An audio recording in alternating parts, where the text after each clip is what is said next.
আপনারা দেখছেন হলদিবাড়ি টাইমস। পাঠানপাড়া পল্লী যুব সংঘের পরিচালনায় ছত্রধর বসুনিয়া চ্যাম্পিয়ন ও বাণী Basunia runners junior football league কাম নকআউট ফুটবল টুর্নামেন্টের বুধবারের খেলায় জয়ী উত্তর পাঠানপাড়া জুনিয়র। এদিন ক্লাব ময়দানে পরস্পর মুখোমুখি হয় উত্তর পাঠানপাড়া জুনিয়র বনাম হলদিবাড়ি মাজার শরীফ। নির্ধারিত সময়ে ৩-০ গোলে হলদিবাড়ি মাজার শরীফকে হারিয়ে জয়ী হয় উত্তর পাঠানপাড়া জুনিয়র। উত্তর পাঠানপাড়া জুনিয়র দলের হয়ে জোড়া গোল করেন শুভ রায় ও একটি গোল করেন টিঙ্কু রায়।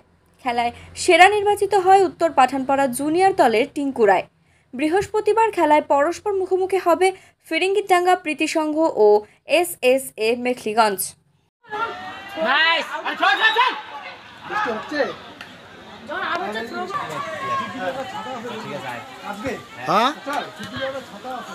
হ্যাঁ ওটা ধরে এসেছো।